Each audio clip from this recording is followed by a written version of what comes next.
Yes, I feel a bit naive about how politics works, and I may have come into politics with being overly ambitious and optimistic, and, you know, soon that was crushed really fast. We got married 18th of February this year, and I've always just grown up with family, so for me it was, you know, quite easy to just request him to move in. Yeah. But who's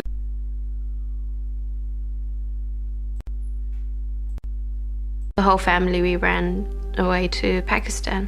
Where is this? I remember Fatima was never really keen on getting... Reflected on it, and I thought, what would happen if I just rocked up to the chamber? Division required, ring the bells for 1 minute. David Pocock, and I was like, I think I'm going to cross. And he was like, do you want me to walk with you?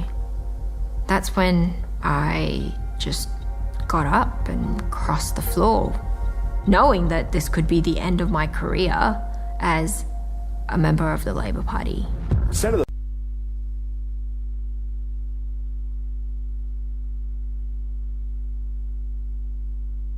Look, again, right? This is sort of party in name only, no membership, no policy, no idea. And I noticed on the front page of the Oz tomorrow, she's copying it from some of the people pushing The Voice, because, of course, she's naming the party Australia's Voice, which I think was rejected by the people of Western Australia. But have a look. Get to the bigger question, right? Rather than just the, you know, go her, you know, Labor rat stuff, right? Why does the media treat her invention of a party with multiple days and press conferences than, again, Rennick, same thing that happened in this parliament? Look, if I was being kind, I don't think the comparison with Rennick quite works. He quit, formed his own party because he got rolled in pre-selection. She quit allegedly on a matter of conscience. Yeah. Whereas, and apologies to you, Paul, she's a Labor rat who should give her seat back and actually get out of Parliament and stop being a coward and run on whatever her values are. And we expect there to be a lot of scrutiny, a lot of questions. So the sort of pathetic press conference today, the even more pathetic 7:30 report interview tonight, exposes what a complete and utter coward she is. But quit Labor for not being more anti-Israel over Gaza. So she stole the seat from them. But today she didn't mention Gaza. She tried instead to make the party seem much broader. She was quoting the Liberals' founders, Robert Menzies. She was quoting Gough Whitlam on the Labor side, trying to appeal to all. Except she couldn't actually say what her policies were. Here she is. It is with great humility and deep responsibility that I announce the formation of Australia's Voice, a new political party for... What do you make of this, Michael? Is this party going to have any impact? Absolutely none. She's a political amateur. Political fraud, you could argue. Albanese is right on one thing. If she's serious about this, she should resign, hand the seat back to Labor and stand in her own right with her, nascent political party and its policies. I will be really intrigued to see what their policies are on gay and trans rights. That will be interesting to see. And I'm sure that you're going to see this thing, disappear very, very quickly. I mean, she's there on false pretenses. Oh, well, you know, Australia's voice, Albanese's voice, didn't she see what happened in the referendum?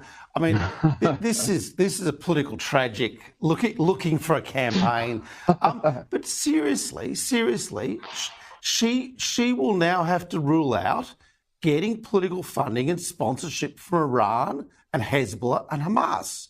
Because she's not an Australian voice. She's an apologist for Islamic extremists. Let's call it as it is. And let's rule out that those evil actors around the world don't fund her political party to do more evil in Australia. And she has to rule out being funded by Iran. That's what she has to do, Andrew. Oh, cringe. Sends shivers up my spine. What an imbecile. She's trying to appeal to the young people, Prue, trying to be down with the cool kids. I think she failed, but I know you're ready to fire up, please. Look, you know, it's insulting to have this Sheila who's just done a Bradbury's, last man standing, happens to get into the Senate. We have enough morons in the Senate. We don't need more people like that representing us. You know, God help us all. Skibbity. What's that? Skibbity. Do you know what that is? Well... Does anybody? I don't know what that is. Does anybody want to? Prue, we've got to leave it there. Good to have you. Stigmas of Australia. I say that this goofy air government have been capping, not just now but for a long time. Though some of you cannot yet vote, I hope when you do, it will be in a more goated Australia for a government with more aura. Skibbity. I say that this goofy air government have been capping, not just now but for a long time. They must have brain rot from watching too much Kai Cenat and forgot about their plans to ban social media for kids under 14. If that becomes law, you can forgo skull emoji all about watching Duke Dennis or catching a dub with the bros on Fort. Chat, is this Prime Minister serious? Though some of you cannot yet vote, I hope when you do, it will be in a more goated Australia for a government with more aura. Skibbity. This senator wants people who talk like that to influence our politics. Yeah, Andrew, I must confess I didn't know what brain rot was until I heard that speech, and now I know. If Senator Payman wanted to be edgy, she should stand up in the Senate and say Hamas is a terrorist organisation that must lay down its arms and release the hostages before any talk of ceasefire. But instead she comes up with this, which is really just... It's just a confession. She's a former Labor senator, now finding herself as an independent who no one is interested in, and so she's trying to make headlines. I did not understand a word of that, so I sat down with my 19-year-old son and I said, "Do you understand this?" He said, "Yeah." I said, "What's she saying?" He said, "She's saying politicians lie and they talk a lot." I said, "Is that it?" He said, "Yes." I said, "Is she cool?" He laughed. He said, "Dad, it's so cringe. She's reading it from a laptop." The one thing young people do know is they know authenticity, and that was not authentic. I've got one question though, Andrew. If we're going to go through a glossary of Gen Z terms, what would be the Gen Z term for very poorly advised? Because I think that would fit Senator Payman well. Thanks for picking me up on my deliberate mistake, of course, to see whether you're on the ball. Senator Payman is a former Labor senator. She just acts like a Green. Evelyn, what do you make of that speech? Targeting people that very much need a voice in our politics, or people best left to their their games? To be honest, it was so cringeworthy. I needed to duck behind my chair here and take cover because I couldn't take it anymore by viewing it. I was looking for the reset button. Like, how do we rewind time so that none of us have to witness this horrible monstrosity ever again? But look, it doesn't surprise me. This is the state of our politicians.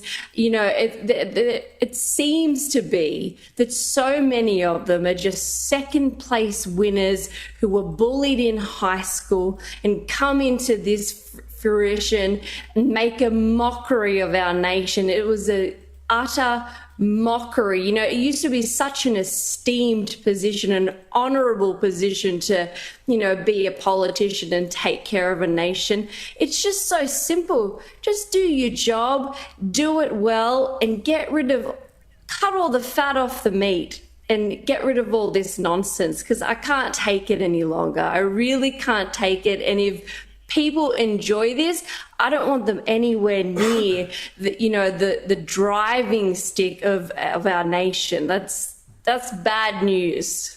2003, we were finally reunited with my father and settled in the northern suburbs of Perth to begin our new life together. From discrimination